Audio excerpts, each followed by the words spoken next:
This is the church series with just the name of the church as the title.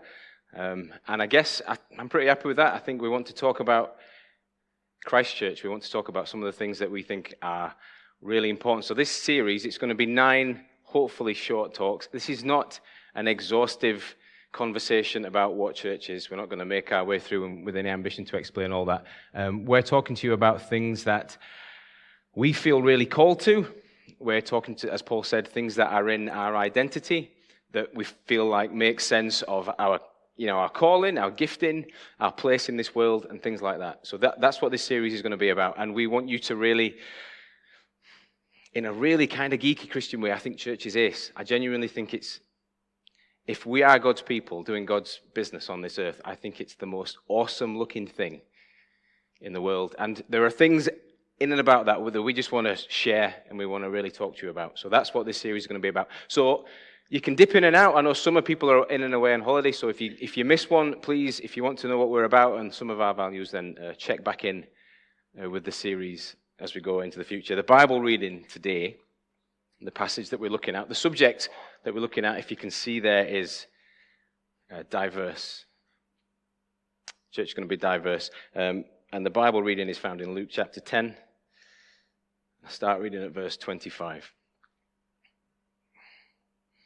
On one occasion, an expert in the law stood up to test Jesus. "Teacher," he asked, "what must I do to inherit eternal life?" Jesus answers with a question. "What is written in the law?" he replied. "How do you read it?" He answered, "Love the Lord your God with all your heart and with all your soul and with all your strength and with all your mind, and love your neighbor as yourself." "You've answered correctly," Jesus replied. "Do this and you will live." But, a story with a but he wanted to justify himself, so he asked Jesus, "And who is my neighbor?" In reply, Jesus said, "A man was going down from Jerusalem to Jericho when he was attacked by robbers. They stripped him of his clothes, beat him, and went away, leaving him half dead. A priest happened to be going down the same road, and when he saw the man, he passed by on the other side. So too a Levite, when he came to the place and saw him, passed by on the other side. But a Samaritan, as he traveled, came where the man was." I feel like I should pause over that bit again. But a Samaritan, it's another but. "As he traveled, came where the man was, and when he saw him, he took pity on him. He went to him and bandaged his wounds, pouring on oil and wine. Then he put the man on his own donkey, brought him to an inn, and took care of him. The next day he took out 2 denarii and gave them to the innkeeper. 'Look after him,' he said, 'and when I return, I will reimburse you for any extra expense you may have.'" End of story. Verse 36. "Which of these do you think was a neighbor to the man who fell into the hands of robbers?" The expert in the law replied, "The one who has had mercy on him." Jesus told him, "Go and do likewise." The thing that annoyed Jesus the most, what was the thing, do you think, that irked Jesus the most, if you were to stop and think about it? Think through the Gospels, think through the Gospel stories. What was the thing that irked him the most? The thing, to my eye, that annoyed him the most was the religious people, the religious institutions. I guess, in a roundabout way, me more than you.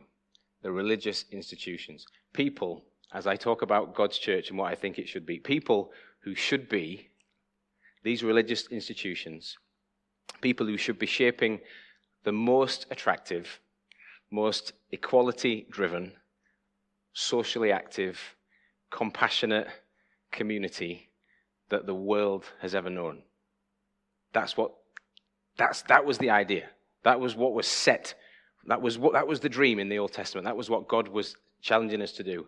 And instead, these people were shaping a divisive, self-servient, appearance-based, achievement-based institution. This is what Jesus found, and he kept bumping into it all the time. So time after time and again, read through the Gospels, he comes to the streets of Jerusalem, the city on a hill that should be a light to the nations, that should show the warm heart of God, and he keeps on encountering religious, institutionalized leaders with cold hearts who are burying the love of God underneath extra laws that make them look better, but make his laws harder to keep.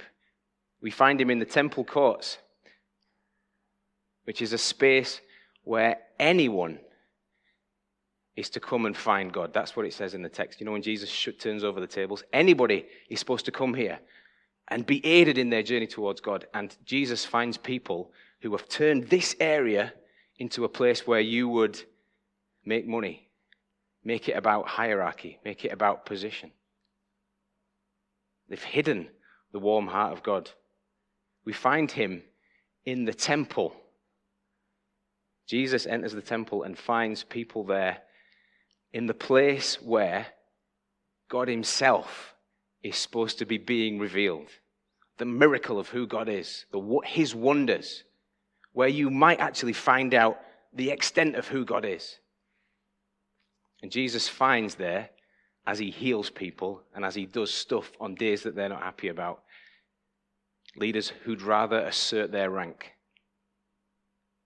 An institution that would rather keep its traditions than have God reveal his heart, than have God speak. Now, what I want to, to think about is, does this story, and this is what we're faced with, we're taking an introspective look at the church. Does it sound like a familiar thing? Are you familiar with the church institution? Have you seen this? Have you seen a picture of this across the world, throughout history? A church that can divide, can fall out amongst itself. A church that would rather have people keep position. A church that would rather hang on to a tradition than hear God speak. Have you seen any of this? It can go that way, can't it, sometimes? This series, I want to try and express on you the heart of God for his church. I want you to really be bothered about what his church looks like. I want you to see his heart for it. Jesus, read through the Gospels this week. Pick a Gospel and read through it. Jesus never misses a chance. He literally does not miss a chance to speak into this cold institution and remind it. And he's happy to turn tables over. He's happy to mix it up. He's happy to argue. He doesn't miss a chance to pierce them with the truth of God's love. So I want us to feel that. I want us to get a sense of that. And I think we do get a sense of it in this story that we've read through. It's the story of the Good Samaritan. So have that story in your head. Notice in verse 29, first of all, I think what the problem is. Verse 29 is the big problem. The expert, that might have been a problem in and of itself. Experts can be a pain, can't they? The expert asks, how far does this love go? What is this going to ask of me? That's what he's bothered about. He's on board with the idea of the love of God, and what he's thinking about is, so what does this mean? Where does it take me?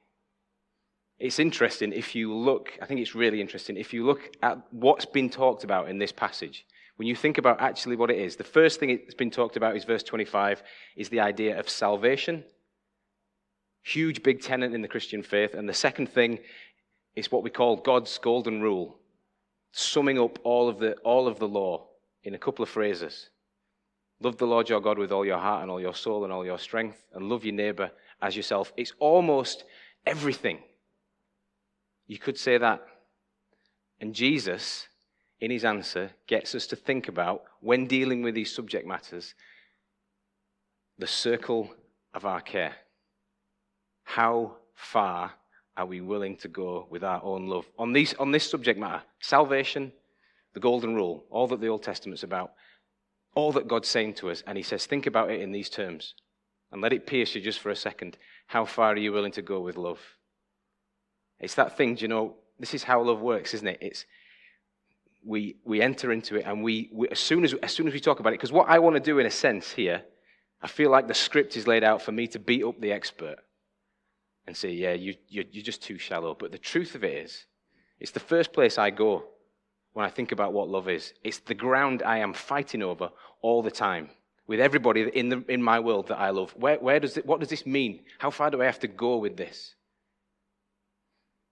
You marry the woman, do you marry the family? Do you marry the extended family? You have people that you come into contact with that do all sorts of things, and all the while you are working out where love leaves you, the extent of it.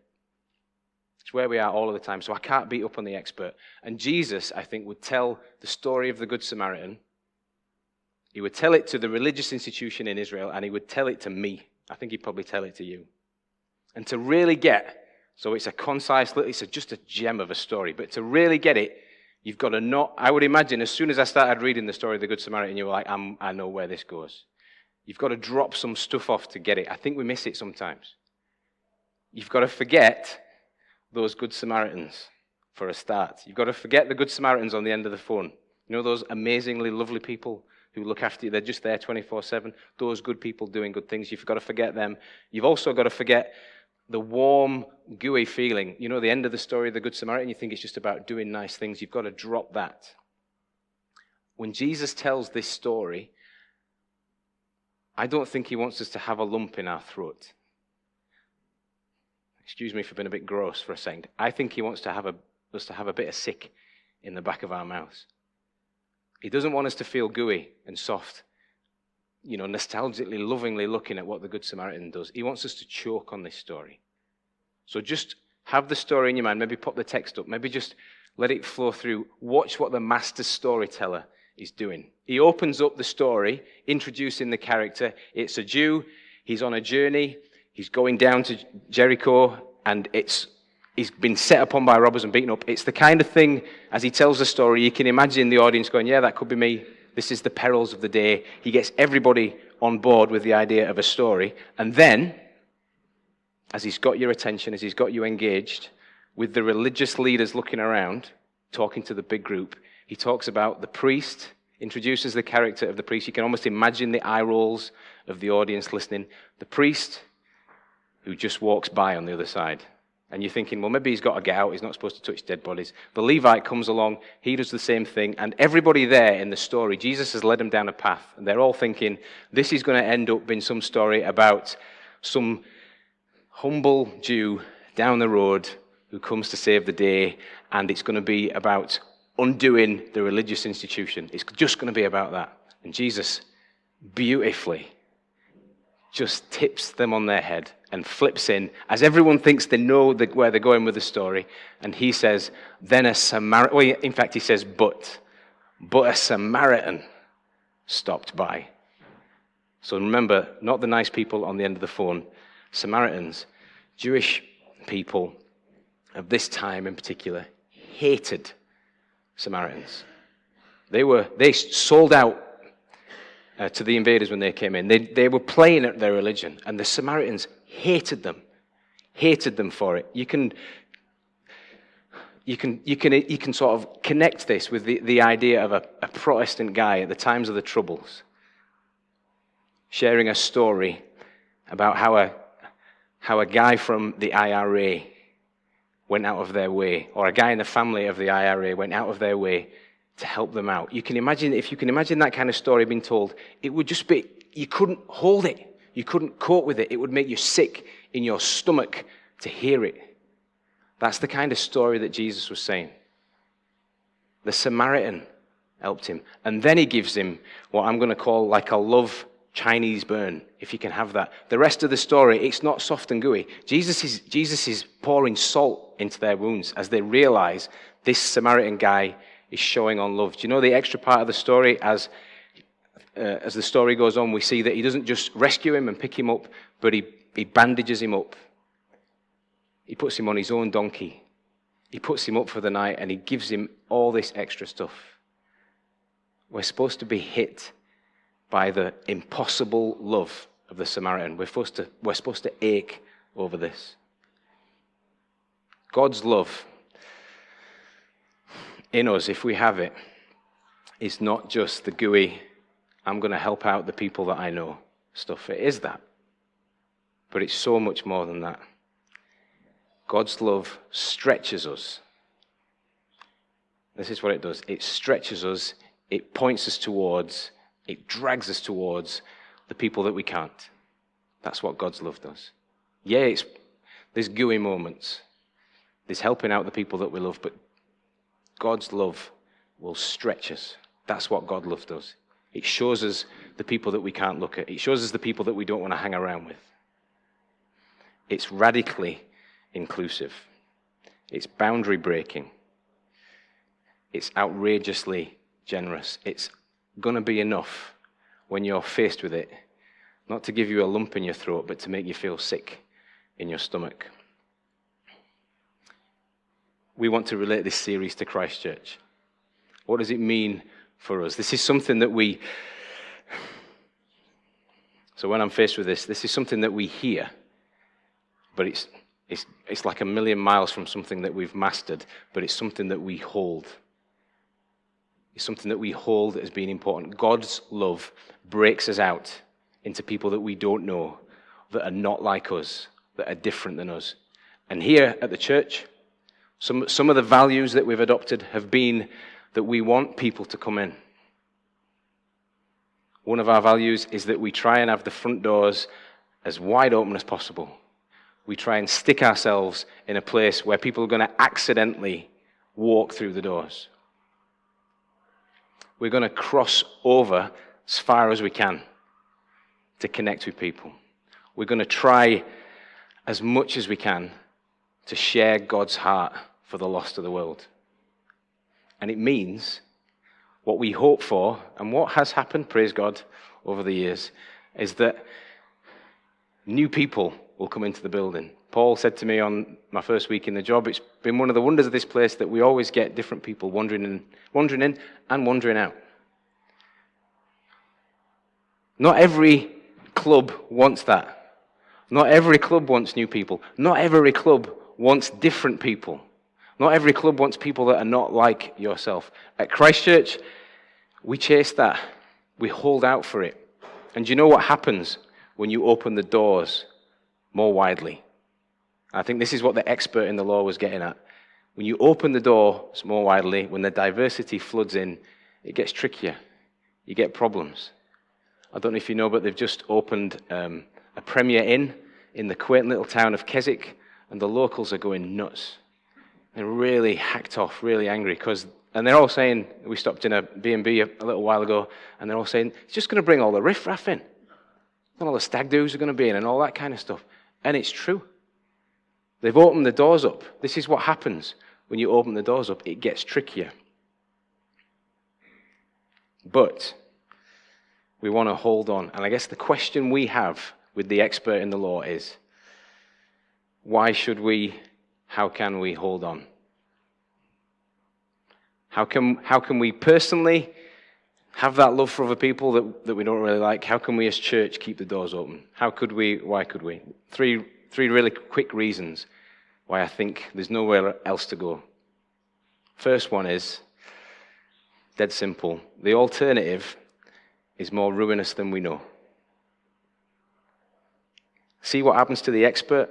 See what traits he shows. When we close that door, when we decide that we stick the barriers up to how much we're going to love, what we end up doing is becoming defensive. We end up becoming experts who just want to self-justify. That's the path. Once you put limits on it, once you say, this is as many people as I'm letting in, and it's really tough to hear, isn't it? But once we do that, we head on a path to self-justification. I don't know how far we get down that path. I don't know how far the expert was down that path. But when you see somebody at the end of that road, it can get pretty ugly. Wars happen that way. Fallouts happen that way. We don't want to go that way. The opposite side to that, one of the reasons that we can keep that love in mind is because it's a beautiful thing.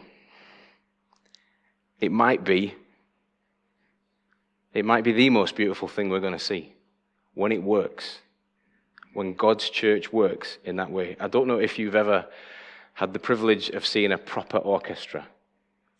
I've only maybe ever seen a couple, and I'm a long way from any kind of a musical expert, but there's a couple of things that you notice when you go and watch an actual orchestra. You notice all the different instruments, first of all. And if you're a novice like me, one of the things you're thinking is, how is this all going to... There's a guy there with two huge, massive big drums. Seems a bit random.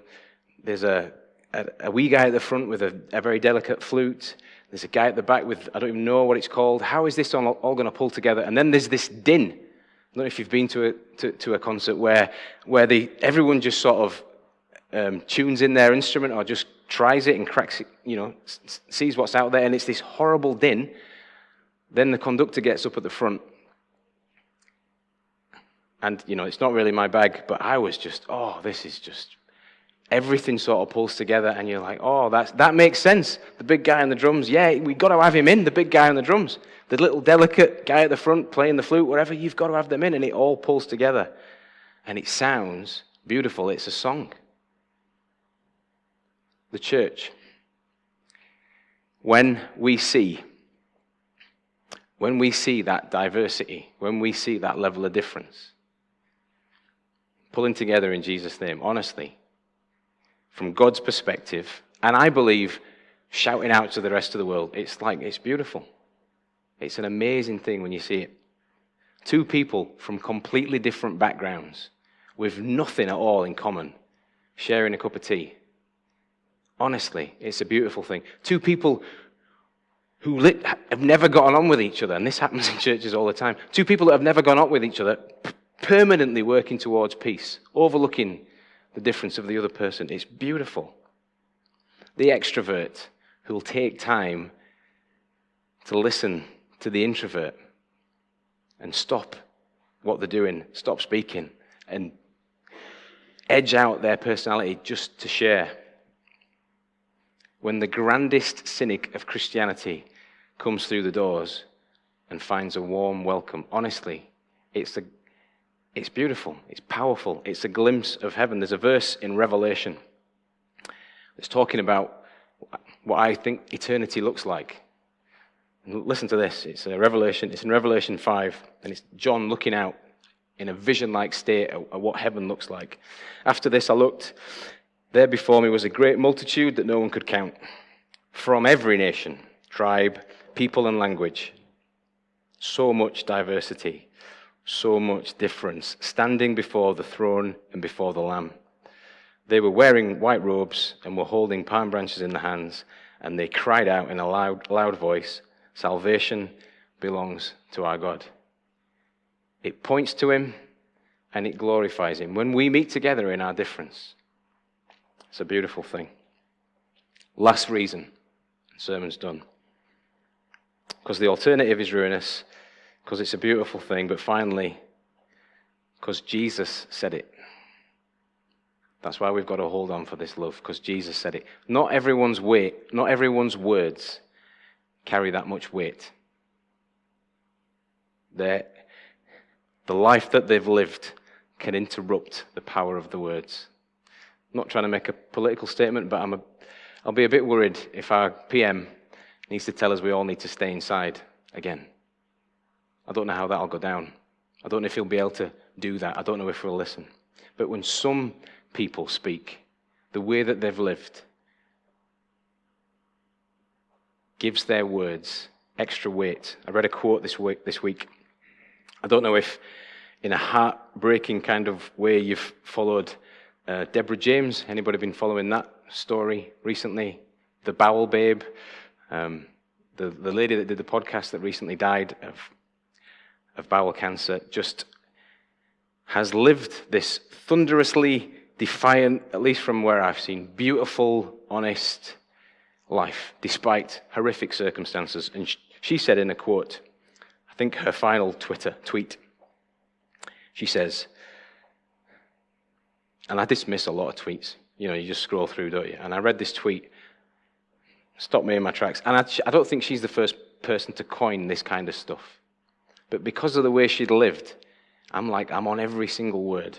Find a life worth enjoying, take risks, love deeply, have no regrets, and always, always, always have rebellious hope. And finally, check your poo. It could just save your life. Stuff that I would not normally scroll and stick around to hang around and let it soak under my skin. I read this having journeyed with her at least on Twitter and on social media and felt a bit of the ache and seen how defiant she was and how lovely she was and how beautiful she was. And the words had such weight. I couldn't get away from the tweet. I had to check my own life out. See, when Jesus tells us, when he says, love your neighbor as yourself, love one another, when he says it when he's hanging on the cross after everybody's rejected him, when he says it when he grabs hold of the guy with leprosy that nobody else will touch, when he says it, there's nothing else for it but to listen. And that's all of our stories. And you end up turning round from the world that you want to protect and the love that you want to case in and say, that's enough, I'm going to go that far. And you can't help with Jesus, but at least turn around and look at what he asks of us. So the first session ends with us to think about God's church, God's love, and the diversity that has to come in when you listen to him.